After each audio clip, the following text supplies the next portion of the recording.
ये तो भजन आपको करना पड़ेगा, ये तो भजन करना पड़ेगा। ये 5 साल नहीं 20 और 25 साल भजन करना पड़ेगा। आपके हाथ में तमुड़ा आने वाला है, आपको भजन करना पड़ेगा। आपका बुढ़ापा सुधर जाएगा धारीवाल जी, बुढ़ापा सुधर जाएगा। भजन का नाम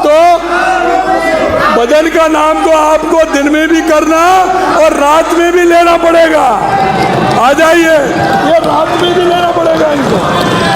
नींद नहीं आएगी, नींद नहीं आएगी, नींद नहीं आएगी विद्याधर जी, इनको नींद नहीं आएगी भजन के बिना।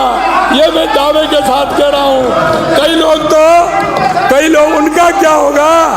अरे उनका क्या होगा जो रात के अंधेरे में आते हैं, रात के अंधेरे में आते हैं, उनका क्या होगा तो रात के अंधेरे में आते हैं। अध्यक्ष जी, ये नींद से नहीं सोएंगे, ये मैं आपको कह रहा हूँ। ये नींद नहीं आएगी, ये भजन का भजन करेंगे, दिन में भी करेंगे और रात में भी करेंगे। ये भी मैं आपको विश्वास दिलाता हूँ। ERCP का नाम राम जल सेतु लिंक परियोजना किया, इस पर भी प्रतिपक्ष के माननीय सदस्यों को निश्चित ही पीड़ा होगी।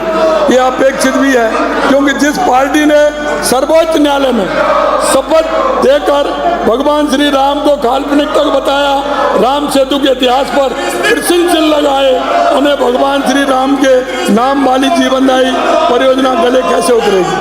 इस अवसर पर मैं जरूर याद दिलाना चाहता हूँ, 144 वर्ष पहले भारत की देवभूमि प्रयागराज में महाकुंभ का आयोजन हो रहा है।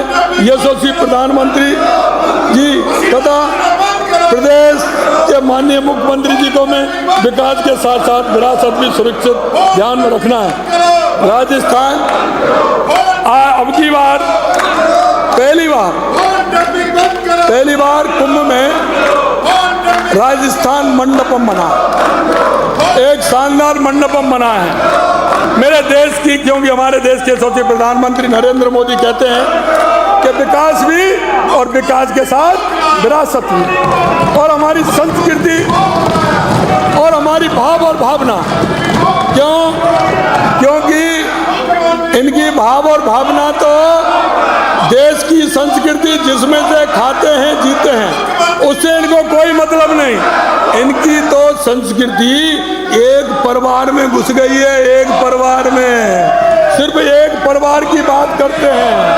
इनके तो भगवान राम, हनुमान, भगवान जो भी कुछ है वो परिवार ही है, उसका भजन किए बिना इनको नींद नहीं आती। मैं तो कहता हूँ भगवान इनको ठीक प्रकार से ज्ञान दे, और ज्ञान दे तो हमारे मंडपों में आए और महाकुंभ के आनंद लें। हो सकता है उसकी कृपा हो जाए तो अपने जो काम किए हैं उनका प्रायश्चित का भी आपको मौका मिल जाए, प्रायश्चित का मौका भी आपको मिल जाए।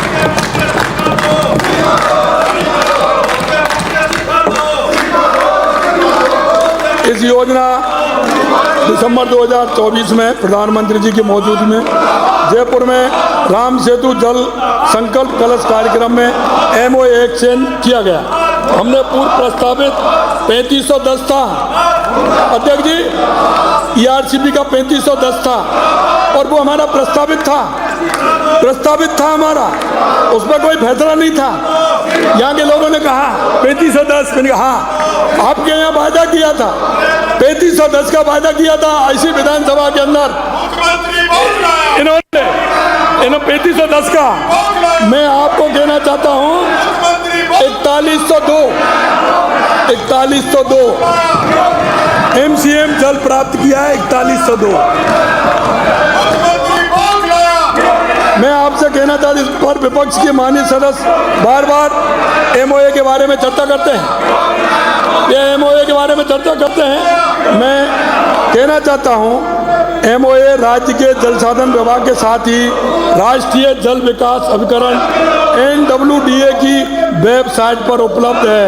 माननीय अध्यक्ष महोदय, अब तो आपने हमारी विधानसभा को भी डिजिटल कर दिया आपने, इसलिए क्योंकि खोल करके देख लें, ये हमसे पूछते हैं, आप खोल करके देख लो, वेबसाइट पे दिया हुआ है, खोल करके देखो। माननीय सदस्यों को ये जानकर प्रसन्नता होगी कि एमओ की प्रस्तावना के अनुसार भारत सरकार नदी अंतर्राष्ट्रीय परियोजना इंटरलिंकिंग ऑफ रिवर को राष्ट्रीय महत्व को मानती है। यह परियोजना भारत सरकार की राष्ट्रीय परिप्रेक्ष्य योजना नेशनल पर्सपेक्टिव प्लान का हिस्सा है। अध्यक्ष महोदय, सदन में यह भी अवगत कराना चाहूँगा कि हमने इस परियोजना की क्रियान्वित हेतु न सिर्फ 446 करोड़ रुपए की कार्यादेश जारी किए, बल्कि धरातल पर कार्य भी प्रारंभ कर दिए हैं। साथ ही इस योजना को और आगे बढ़ाते हुए 12,064 करोड़ रुपए के 5 अन्य महत्वपूर्ण निविदाएं भी जारी कर दी गई हैं। ये कम नहीं है, इन्होंने तो अटकाने का काम किया, लटकाने का काम किया, हमने निविदाएं जारी कर दी। आजकल मीडिया, सोशल मीडिया, डोटासरा जी, आप सभा में गमछा घुमाकर थिरकते हैं। जनता ने दबाव दे दिया ना, ये कहते हैं, एक मैं ये कह रहा हूँ, अरे यमुना का पानी लाऊंगा डोटासरा जी को तो पसीना तो आएगा। अरे यमुना का ये 70 साल में पानी नहीं ला पाए, हम लेकर के आ रहे, और ये बिना पसीना के नहीं आता है पानी भैया, बिना पसीना के नहीं आता है पानी।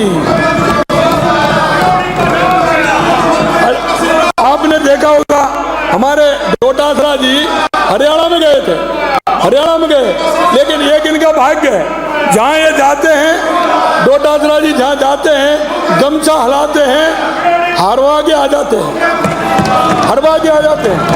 ये जहाँ गमछा हिलाते हैं, वहाँ हरवा के आ जाते हैं। एक मैं कहना चाहता हूँ, इन्होंने हरियाणा के चुनाव में भी गमछा हिलाया था, और हरियाणा के घोषणा पत्र नहीं पढ़ा इन्होंने। उन्होंने घोषणा क्या किया, कांग्रेस द्वारा किए गए घोषणा पत्र में उन्होंने क्या लिखा, जरा उसको तो पढ़ लेते हैं। कांग्रेस ने घोषणा पत्र में क्या लिखा था वो भी तो पढ़ लेते हैं। आज यही है, ये 3-4 सभा भी हैं इसका कारण। यमुना जल समझौता शेखावाटी में यमुना का पानी लाने के लिए कांग्रेस की बनी थी, उसे रद्द करेंगे। कांग्रेस ने क्या कहा, हम रद्द करेंगे। और हरियाणा की अबे हरियाणा की जनता को क्या करेंगे, उन्होंने भाजपा को समर्थन दे दिया, पूरा बहुमत भाजपा को दे दिया।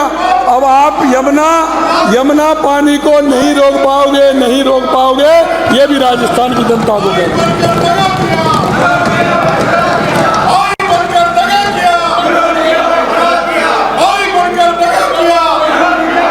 जरा ये राजस्थान की जनता को कांग्रेस के अध्यक्ष जरा ये तो बता दें कि हरियाणा के उस घोषणा पत्र के साथ थे या वो राजस्थान और शेखावाटी की जनता के साथ थे। ये तो क्लियर करें वो कि मैं राजस्थान की शेखावाटी जनता की तरफ था कि कांग्रेस के घोषणा पत्र के साथ थे। अब नहीं सुनेंगे। अब मैं ये बात जैसे इनकी डूबती रग पे हाथ रखूंगा, ये ज़्यादा करेंगे जब डूबती रग पे मैं हाथ रखूंगा। मैं सदन में पुनः आश्वस्त करूंगा कि हरियाणा सरकार, और इन्होंने कहा था पानी में भी अंतर बताता, हमने 1917 क्यूसेक पानी के लिए कहा है, हमने कहा 1917 क्यूसेक पानी हमारी सरकार को मिलेगा।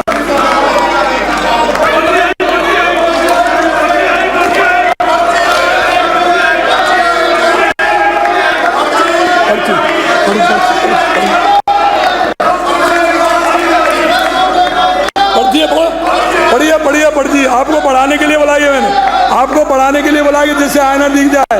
आईना देखो, आईना इधर देखो, आईना देखो, आईना मिल जाएगा।